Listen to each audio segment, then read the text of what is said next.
नमस्कार दोस्तों, पॉलिट्यूड में आपका बहुत बहुत स्वागत है। उम्मीद है आप सभी बहुत अच्छे हैं, खुद से मस्त हैं। साथ में आप सभी अपनी रिवीजन प्रिपरेशन अच्छे से कर रहे थे और आज एमपी सेट की एग्जाम थी।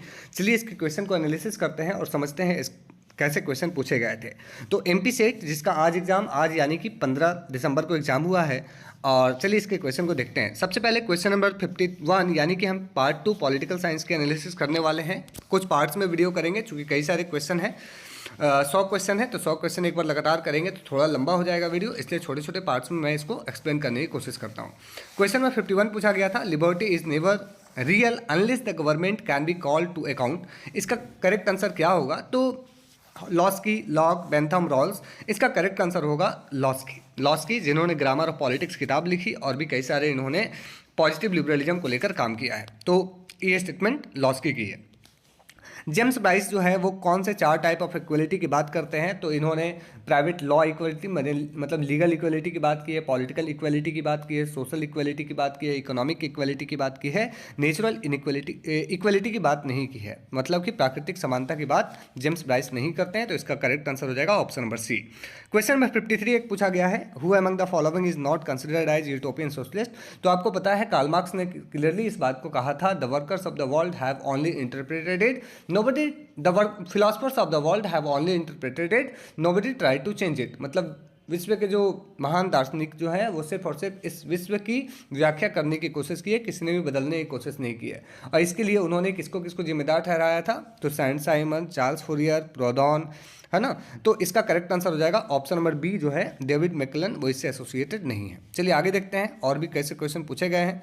क्वेश्चन नंबर 54 जो है, एक एंथोनी डी क्रेस्पिग्नी जो एक फिलासफर है, उन्होंने क्लासिफिकेशन दिया पावर रिलेशनशिप इनटू 6 कैटेगरीज। इसका मैंने आंसर खोजने की कोशिश की बट अभी नहीं मिला। अगर आपको पता है तो आप इसका कमेंट करके आंसर दे दें ताकि बाकी बच्चों को हेल्प हो जाए। क्वेश्चन नंबर 55 पूछा गया था, जस्टिस इज एन इंटरनल और absolute concept and like truth it is unchangeable, infallible and is govern by the certain specific rules. The view of justice is supported by home. तो इसका I think correct answer जो होना चाहिए वो होना चाहिए आपका Plato. Plato will be the correct answer for this question. Question number 56 एक पूछा गया था, the societal dimension of individuals existence in underline in whose theory of justice. I think इसका करेक्ट आंसर जो होना चाहिए वो मार्क्स होना चाहिए, क्योंकि मार्क्स ने प्रोलेटेरिएट और बॉर्जियस में एक तरह से देखा जाए तो सोशल डायमेंशन या अमीर गरीब थोड़ा सा इसके बारे में उन्होंने अच्छे से बात की है और सोशल डायमेंशन को इंपॉर्टेंट माना है इंडिविजुअल्स एग्जिस्टेंस को लेकर। तो आई थिंक मार्क्स आंसर हो सकता है। क्वेश्चन नंबर 57 पूछा गया था, इंडस्ट्रियल डेमोक्रेसी को किसने क्वाइन किया है? तो सिडनी बेव, बैटर्स बेव ने क्वाइन किया है। क्वेश्चन नंबर 58 पूछा गया है, नोट करेक्टली मैच। तो जॉर्ज कैली की book the psychology of personal construct, Mary Wollstonecraft vindication of the rights of the women, James Mill subjection of women, ये तीनों जो है वो आपका करेक्ट है। तो सेलर रॉबर्थम की क्या बुक है? Webs of feminism. No, webs of feminism को अक्सर देखा जाता है कि it is associated with the feminine mystique, जिनकी बुक है आपकी बेटी फ्रीडमैन, उनके साथ एसोसिएट करके देखा जाता है। तो ऑप्शन नंबर डी जो है वो इसका करेक्ट आंसर होगा। 59 जो है वो है, who among the following considered as a precursor of post modernism. तो यू नो पोस्ट मॉडर्निज्म जो है सबसे पहले शुरुआत अगर देखा जाए बीज तो फ्रेडरिक नीत्शे इसकी बात करते हैं। हालांकि इस टर्म को क्वाइन बाद में लियोटार्ड करते हैं और बाद में देखने को मिलता है माइकल फूको नॉलेज पावर की बात करते हैं, हेडेगर साहब हैं, डेरिडा साहब हैं। तो इसका करेक्ट आंसर ए होना चाहिए। क्वेश्चन नंबर 61 पूछा गया था, आयरन लॉ ऑफ ऑलिगार्की। बहुत ही आसान सा सवाल, जवाब इसका होगा वो होगा आपका रॉबर्ट मिशेल।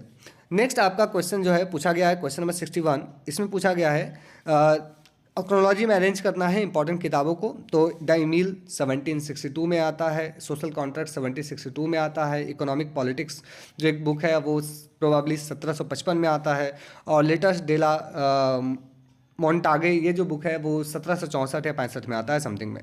तो इसका करेक्ट आंसर होना चाहिए ऑप्शन नंबर सी पहले, यानी कि 3 2 1 4, यानी कि आपका C option will be the correct answer. 62 number question पूछा गया था जिसमें मैच द फॉलोइंग था। अगर आप इसको ध्यान से पढ़ेंगे तो justice is the interest of a stronger किसकी है? थ्रेसी मैचर्स की है।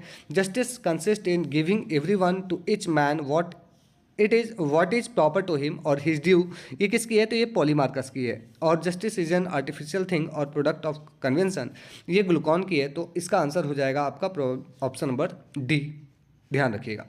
इसके बाद question number 63, which one of John Stuart Mill author book was authored in 2 volumes. इसका करेक्ट आंसर हो जाएगा the principles of political economy, option number B. Question number 64 एक पूछा गया था, directing materialism was adopted in Marxism philosophy after getting inspired from. तो इसका answer हो जाएगा option number B, classical philosophy developed in Germany.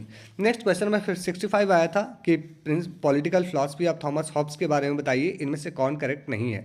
तो अगर हम देखें तो इन्होंने लेवियथन की बात की, ऐसे एक एब्सोल्यूट मोनार्की की बात की। तो according to Hobbes monarchy is the best form of government, बिल्कुल सही है for Hobbes. So the sovereignty is not regulated by the laws.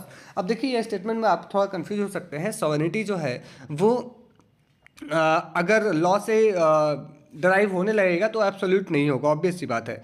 और हॉब्स जो है जिस तरह से माइट इज राइट का नोशन देखते हैं अपने स्टेट ऑफ नेचर में, लोगों की नेचर जो है उस हिसाब से उन्होंने मोनार्क को एब्सोल्यूट राइट दिया था। उन्होंने कहा कि उनकी जो आदेश होगी वही कानून होगी, समथिंग लाइक दैट, कि वो जो चाहें वो कर सकते हैं अपने स्टेट को बचाने के लिए, अपने समाज को सेफगार्ड करने के लिए। तो ऑप्शन नंबर बी जो है वो इसका आंसर नहीं होना चाहिए। तो सी जो है according to him instability is the problem in the democratic form of government, यानी कि इनके अनुसार देखा जाए तो instability is the problem in the democratic form of government. ये भी ऐसा लग रहा है कि हॉब्स कहे हैं।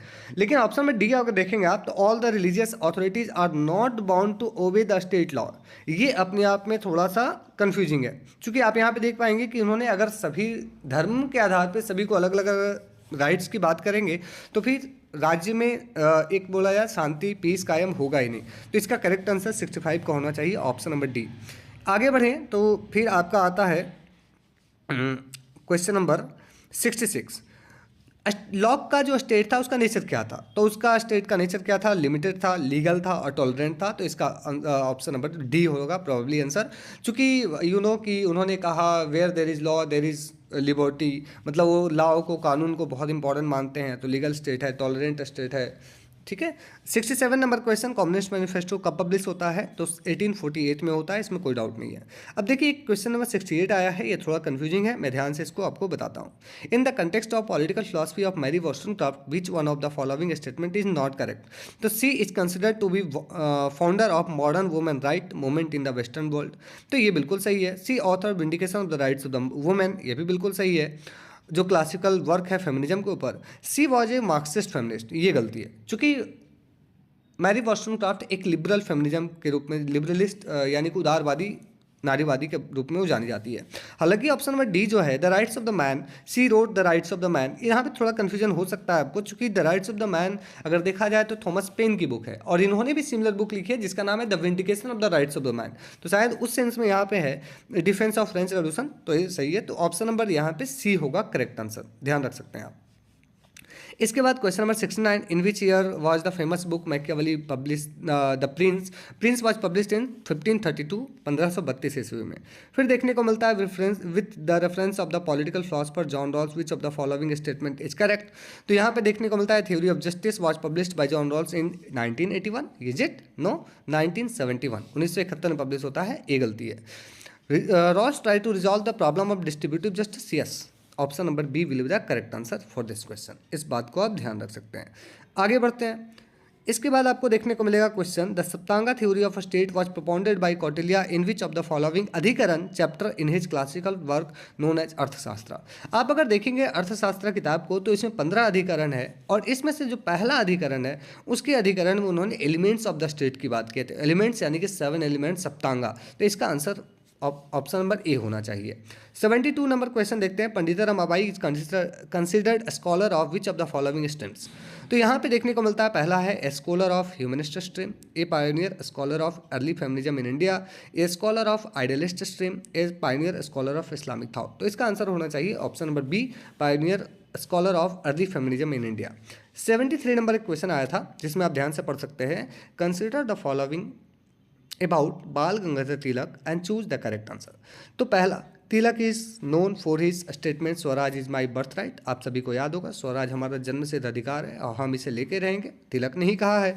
तिलक help in founding the All India Home Rule League, बिल्कुल एनी बेसेंट के साथ इन्होंने होम रूल लीग की स्थापना की थी। Tilak started 2 weeklies, Kesari in Marathi and Maratha in English, ये भी बिल्कुल सही है। Tilak was opposed of the opening of the western type of school, बिल्कुल, इन्होंने नेशनलाइजेशन ऑफ एजुकेशन सिस्टम की बात की थी। तो इसमें चारों स्टेटमेंट जो है आपका करेक्ट है, तो option number A will be the correct answer. 74 number एक क्वेश्चन आया था, when a man does not realise his kinship with the world he live in a prison house whose wall are alien to him. यानी कि statement किसकी है? Statement आपकी रविन्द्रनाथ टैगोर की है। इस बात को आप अगर आपने किया है तो आपका करेक्ट है। 75 नंबर क्वेश्चन पूछा गया था, consider the following statement about Periyar and choose the correct answer from the quotes below. तो इसमें आप देख सकते हैं, he was given title Periyar by his administrators, बिल्कुल सही है। पेरियार मीन्स ग्रेट फादर और ग्रेट ऑनरेबल, बिल्कुल सही है। Periyar launch the satyagraha for fighting against inequality and social evils in the society, बिल्कुल सही है। He launch self respect movement and attack वर्ना आश्रमा धर्मा, तो ये भी बिल्कुल सही है। तो इसमें चारों के चारों आपका करेक्ट आंसर होगा। तो ये था आपका पार्ट 1, जिसमें हमने टोटल 25 क्वेश्चन का डिस्कशन किया। अब आने वाले 25 क्वेश्चन में हम 76 से लेकर 100 तक डिस्कशन करेंगे। तो अगर आपने हमारे चैनल को पॉलिटिक्स को लाइक शेयर एंड सब्सक्राइब नहीं किया है तो आप अभी सब्सक्राइब कर ले, वीडियो को लाइक जरूर करें, अपने दोस्तों के साथ जरूर शेयर करें। मिलते हैं नेक्स्ट वीडियो में, तब तक के लिए धन्यवाद। जय हिंद।